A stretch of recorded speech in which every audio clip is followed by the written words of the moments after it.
Hello and welcome to the 53rd episode of Growing Up Geek, the weekly podcast for geek entertainment and nostalgia.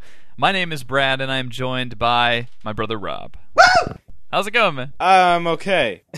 I'm doing well. We got the snow going out here. Yeah. Kind of wintry weather, wintry mix. Yeah. Let me tell you something. One thing your doctor is never going to say is you should have more eggnog. Because I have been having it, and that stuff is not healthy. I have a eggnog myself in the fridge. Yeah. And it is kind of looking the same as when I bought it, even though the expiration date is like a month past due. Exactly. I mean, and people are just still like, we only like had a little bit of it, and there's so much. Like it was only a half gallon, but it's like so much eggnog, and you're just like, should we maybe drink it? I don't know. Smell it. Smells like eggnog still. But you're all right then. I'm all right. How you doing? I'm doing good. I took our advice from last week, and I went out and got a Blu-ray player. Cool. My two quick observations about Blu-ray for the people who are not in the know is A, Blu-rays have load time. Whoa. When you put the discs in, there's like a 20-second progress bar that goes across, and I was like, oh wow. But you know what I keep hearing is they're getting better and faster. We bought a Panasonic one, and it's really nice actually, but it's got the load time, so I didn't expect that. And then the other thing is that it actually upscales standard DVDs. Oh yeah, and that's something that I guess all Blu-ray players seem to be doing right now. Is it makes your DVDs look better, you know? Right. Yeah. I mean, my old 360 HD DVD player does the same thing. It's pretty cool. Definitely a worthwhile investment. Now I gotta ask you the big question. Yeah. Why did you not get a PS3? Why did you just get a standalone Blu-ray player? I had been looking at the PS3. Everyone kept saying, that's the best player, man, and you can play the games. I'm just not sold on the PS3's library still, you know, as sad as that is. By the way, real quick update, 1 second update. Home came out, and you were totally right. You were totally right. So moving on past that. I know my stuff. I call them like I see them, and you okay? So yeah, but no, I just $3.99 or whatever was still too high. That's way too high still for a Blu-ray player. We actually got this thing for $233, I think, and it included 4 movies. Good ones too, like Superman, Batman Begins, Speed Racer, and we're gonna watch Planet Earth tonight. So I already switched my Netflix queue over to Blu-ray, and there's quite a few available. Planet Earth is always, I gotta say, just following up our gift ideas, people out there, if you know anybody who has HD stuff but doesn't have Planet Earth, get that for them, because that is like the reference quality of what HD stuff should look like. That's right. Put that on and they're like, oh, I see. There's a tiger in my living room. Now I get it. There's also one called Baraka that's supposedly pretty good. Like just, you know, from Mortal Kombat? No, but this slice of life type stuff. So anyway, let's get into the show here. Starting off with our geek news segment. Every week we like to read the news and we pick our favorite stories. So Rob, this week what was yours? This one came as a shock to me, and I'm not sure how to file this. It's definitely tech, but it's also Rise of the Robots. All right. Not the game, but yeah. Not the game that I had the poster above my bed for seriously too long of an amount of time. But anyway, go ahead. In Japan, 3 people have been killed by a foot massager. No. Yes. I really am. I realize shocked. I shouldn't have laughed at that, but geez. What? Well, obviously the people weren't using the foot massager properly. This is hope not. It's let me describe it to you. It's a cylinder, right? Okay. That is rolling, and then attached to that are many smaller wheels, and these are normally covered by a cloth. Right. And so you put your feet on there. Now, the deaths that occurred were when people tried to use this device to massage their necks and their shoulders. Oh, okay. So it wasn't for its intended purpose. Exactly. And the worst case was, I guess, a woman removed the cloth covering of the thing and then tried to massage it, and it caught her shirt collar. Oh, no. And strangled her. But man, I gotta say, just death by foot massage. Not on your neck. Yeah. How does CSI explain this when they show up? It's like she's foot massaged in the neck too much. Yeah, that's a lesson to everybody. Don't give a foot massage on the neck. Don't give a neck massage on the foot. Indeed. You know, use everything for its intended purposes. And I gotta just say one side note about this. And 3 people too. That's the thing. It's like kind of like freak accident you wouldn't expect, but I guess Japan, the number of tech deaths probably goes up. Yeah, definitely. This was weird, but also interesting is like that the foot massage manufacturer came out with an official statement, right?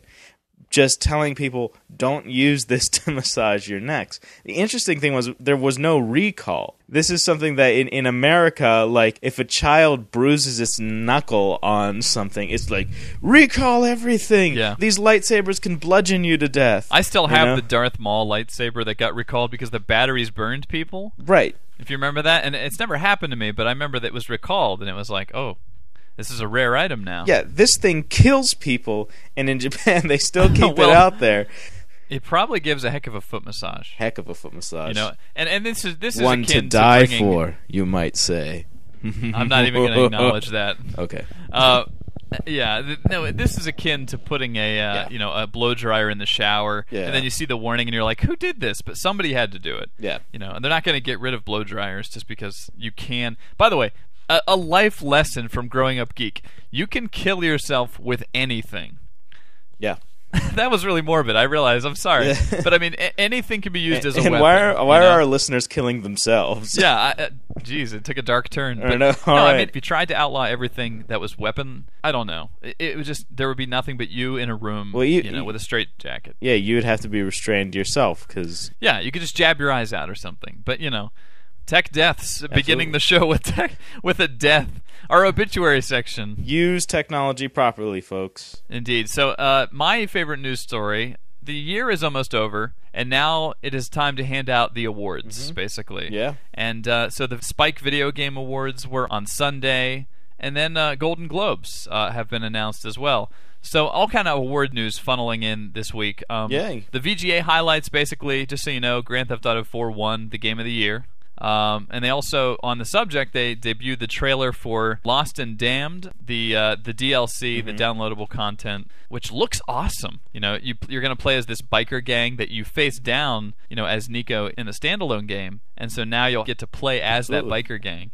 Looks really good. Looks like the writing is the same quality as the game, but Gears 2 won the best 360 game. Metal Gear Solid beat out Gears for best graphics.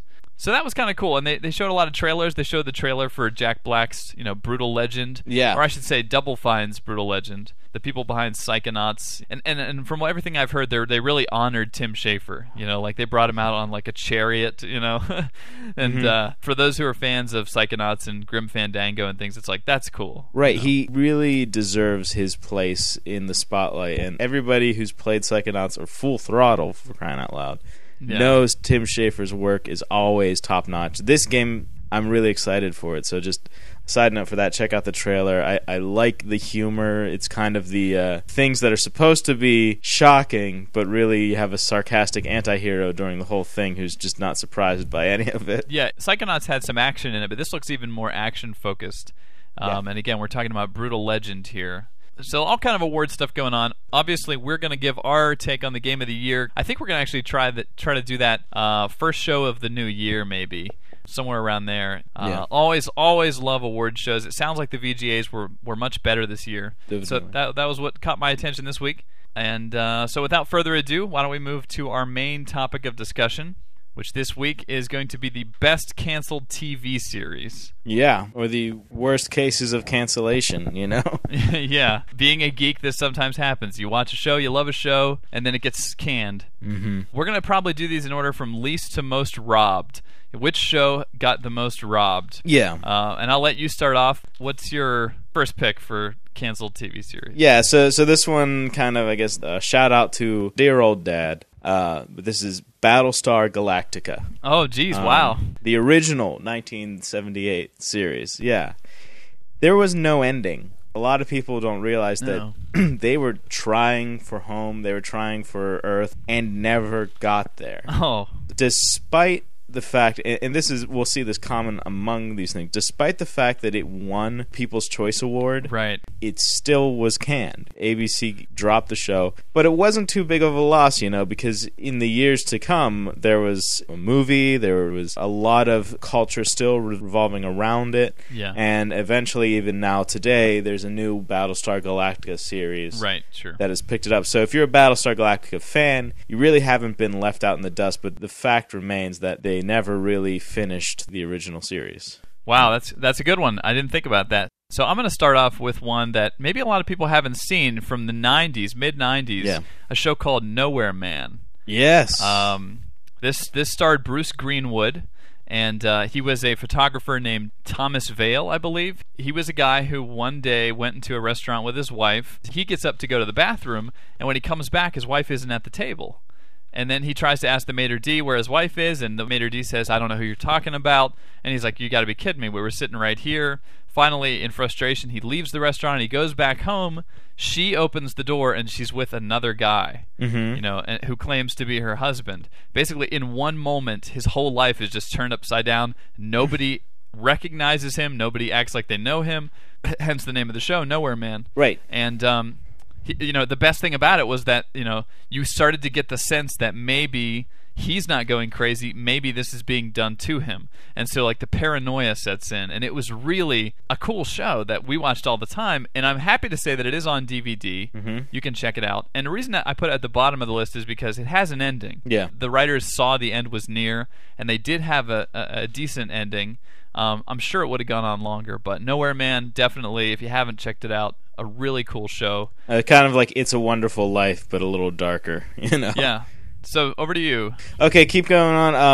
I'm going to say Arrested Development. Okay? I agree. Again, they kind of were just like, by the way, you're getting canceled. And it did kind of have an ending, I guess, but such a critically acclaimed show and just got canned because Fox is all just like, well, it's not pulling in the ratings. We're hoping, let's replace it with Method in Red. Yeah. And this is probably the most popular one on our list. A lot of people have seen it. It's all on Hulu, so I highly recommend it. But it introduced so many talents, that have now gone on. Like Jason Bateman, this brought him back. He's awesome, Michael Cera as well was on the show. Yeah, exactly. Nobody knew Michael Cera. All those great characters, and now they're working, I think largely because of that show. Yeah. And I also have to say I love Ron Howard as the narrator on that show. Yes. They do this thing where he contradicts the characters. Right, exactly. Like Job would be like, I've slept with plenty of girls. And the narrator goes, he hadn't. Yeah. Exactly. Love that. Great comedy. We were talking about dysfunctional families the other day, and it was like, people thought Roseanne was bad. Arrested Development is like the highest level, next to maybe It's Always Sunny, of like a dysfunctional family. Right. So I would recommend that for sure. Yeah, definitely. Your next pick, Brad?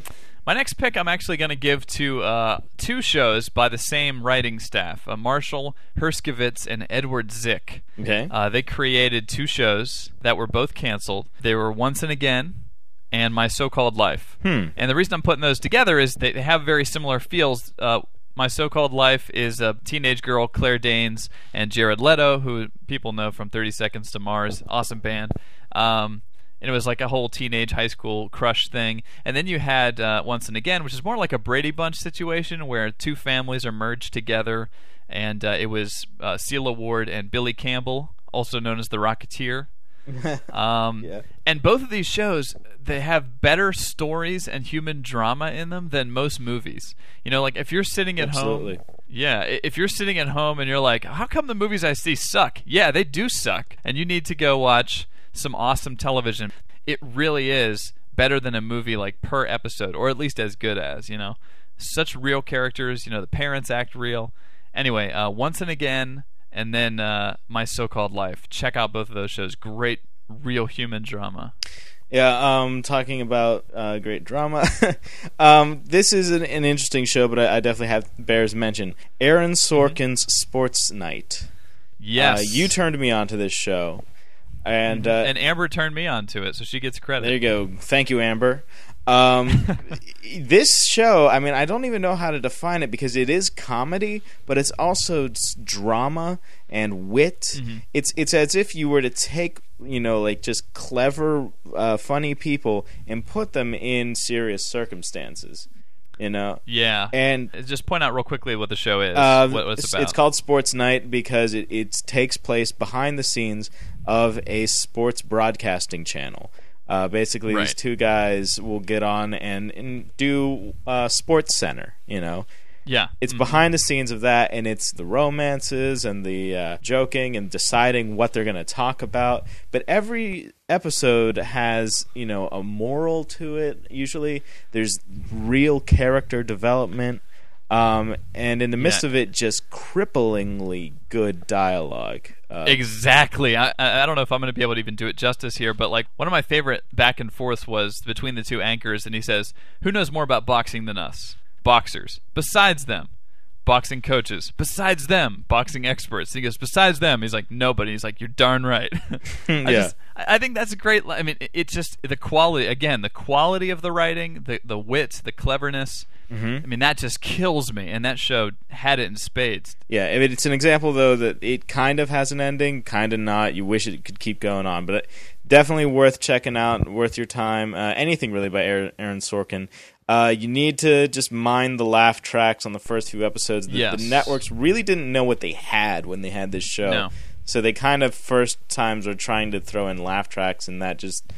I think that tainted the rest of the series because it showed the network didn't know what they had. They didn't get it. Yeah, that was the introduction of Peter Krause, also, who a lot of people know from 6 Feet Under and things like that. Freaks and Geeks. Oh, yeah. I'm going to go with this one. Judd Apatow, now widely known for his movies like 40-Year-Old Virgin and things, but his very first entry on the scene, as far as I could tell, was a little show called Freaks and Geeks. And it was brutally canceled after I don't even think it had like half of a season. But all of the episodes were shot for that season, and they're available on DVD. I highly recommend this. I mean, Freaks and Geeks portrayed geeks, I think, in a very realistic way. The nerds on that show look like real nerds, and there's just so many great characters. A favorite moment in that was they're having a school assembly. And a guy on the stage is trying to do a play that's anti-drugs or anti-drinking, and the teacher goes, "Okay, I'll need a kind of party," and someone shouts, "Sex party!" It's the only thing you hear, and then he goes, "Okay, I think someone said birthday party." Yeah, it's awesome. My favorite episode is called "Kim Kelly is my best friend" or "Kim Kelly is my friend." It was never aired. Really? That's all I need to say is like this is why it's higher on the list, is because one of my favorite episodes of one of my favorite shows, and it was never shown. So you've got to give it a chance on DVD. Highly recommend that. Freaks and Geeks. Yeah, definitely. I gotta say, I'm watching that show now. I'm getting my girlfriend into it, and it's such a good show. And the amazing thing going back and watching it now is that in the first episode, you see the groundwork laid for the things that are going to happen 10 episodes down the line. I mean, it's really a well-thought-out, well-written show and deserved to be huge. Didn't make it, but everybody on this show you'll recognize from big properties. Definitely Apatow has gone on. Seth Rogen was kind of like a background character in this, more or less, but he's big. James Franco, I mean, got his start on this show, and now people are calling him like the new James Dean, that kind of stuff. And it's just like, all right, this show had them all, and they were all good. This wasn't like, well, they were kind of crappy back then. They were all peak of their game, doing it like they do. Yeah. And just for some reason, Fox, as they often do, failed to see a good thing and dropped the ball. All right, so Freaks and Geeks, check it out. Rob, your turn. I believe this is our top one. The greatest of all cancellations, Firefly. Indeed. A moment of silence. And there it is. Pour one out for your homies. I've got a Coke here. I'm not actually going to pour it out, but... Right. Firefly, what can be said about it? It was groundbreaking in terms of science fiction meets Western. That type of thing really wasn't done and hasn't been done except for like in Japan with Cowboy Bebop and that kind of show. We should say it's a science fiction show about basically bounty hunters sort of on the edge of space in a broken down ship called Serenity. Yeah. And they're the losing side of galactic civil war. It's Western meets space, but Yeah, no sound during the space shots. Shaky camera angles on the action scenes. Yeah, I mean, there's no aliens. Screw that. Like this is raw human drama. But it's really about like frontiersmanship and just going out into space, and how you have people who have just kind of lawlessness and just making their own rules, and then dealing with the oppressive government, because this takes place after a war, so like, the war's lost and they're just kind of like down on their luck. And it's not like, oh, let's have a food replicator that feeds us as we fly through space. It was very raw for a science fiction. Yeah, they're eating crappy food, And something happened with Firefly that never happens, which is that it got canceled after having no actual wrap-up, which is why definitely it earns our top spot here. But it had a film, Serenity, which a lot of people don't realize is the conclusion of the TV series, and that never happens, which means that I got to go with a bunch of ponytailed, trenchcoat-wearing geeks and sit in the theater. Brown coat wearing, by the way. Exactly. They call themselves brown coats, and if you watch the show, you'll know why. And watch this movie and freak out. And it really felt like this is a better Star Wars movie. This is a better science fiction, epic, action movie than anything that we've gotten from George Lucas, anything that we've got in the last 10 years, Yeah. Because these characters are great. It's like Han Solo is gone, but his spirit is in Captain Reynolds, the captain. I mean, some of the best dialogue too. Absolutely. Jane is like the crew's sort of dumb guy, and you gotta love Jane. But there's a part where they go, "We're going to this particular planet, and it's got these women that need our help." And then Jane goes, "Don't know them, don't much care to." And the captain goes, "They're whores," and he goes, "I'm in." Yeah, it's immediate change. It's just I can't even express it. It's awesome. Right. I remember I was looking at the box art whenever I first saw this show, and I was like, there's too many characters. There's 9 on main characters in this thing. Each and every character is totally awesome. You want to know their story. You want to know their backstory. If you don't have it, get it. You got problems. If you're listening to this show and you've not seen Firefly, there's something wrong with you. Real quick, favorite moment that if you have one. The two guys are kind of being tortured. So the guy torturing them, the girl shows up to rescue them, right? And he's like, "I will give you them." It's like, "But I will give you only one." He's like, now we arrive at an impasse. And before he's even done talking, she's like, "Him." And just points to her husband. Yeah, it busts the cliches wide open. Exactly. It's just like, there's a part. Don't waste my time with this. It's just like, okay, nice game, but I'm taking him, What is it about these shows, real quickly, just we got to move on here, but what is it about these shows that you think that you liked that the general public doesn't? A lot of it seems like it lies in the dialogue. Just this clever wit that you and I seem to be attracted to, and the critics are definitely attracted to, but for some reason the general masses probably find it to be maybe confusing, or maybe it's just like it's not how real people they believe talk. Yeah. But I don't know. On the other hand, you have shows like Dawson's Creek doing well, and that had dialogue that no teenager would ever say. Yeah. I think they're always about stranger characters, and like you said, they're smart characters, I think that the average Joe comes home from his job at the coal mine, and he doesn't want to sit down and think about stuff necessarily, and these shows all make you think. And it's like, that's why I love them. And I think the average Joe would like to see a hospital or a crime scene and just go to bed. You know what I mean? Right. They want their conventional stuff. They want the guy to get the girl. These shows break these conventions so much that people feel uncomfortable, and they're like, wait, isn't it supposed to go this way? And they feel incomplete, like the story wasn't really told, Yeah, maybe. I mean, I think a lot of geeks are like this. They favor the smart characters, and they like smart dialogue. So I would recommend all of these shows. We got to move on here. Yeah. But that's our best canceled TV series, Nostalgia. Real quick, we like to end every episode with some nostalgia. This week, Santa Claus. Santa Claus. When did you know he wasn't real? My goodness. Well, maybe I knew at a very early age, because I can't remember like a traumatic not knowing Santa experience. But I do know I inflicted a tragic not knowing Santa experience upon my cousin. I told him not only was Santa not real, but that Santa Claus was dead.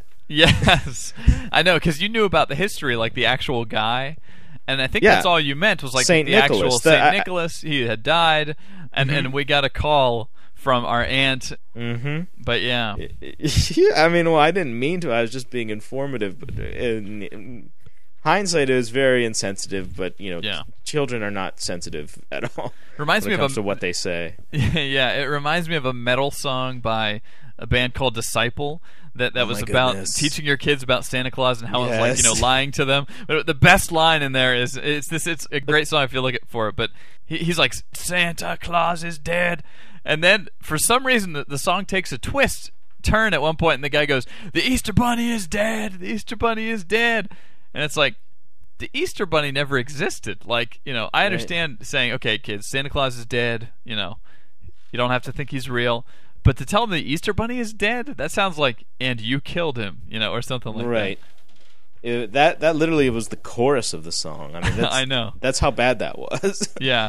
We used to watch it just to inflict pain on ourselves. It was a masochistic time of our lives. But Santa Claus is dead. But I mean, when did we realize that? Geez, I think hearing the rapping, a lot of kids hear the rustling and rapping of paper. Amber has a friend who was telling us that she would actually hear her parents shout out, Gene, hold this piece of tape here for me.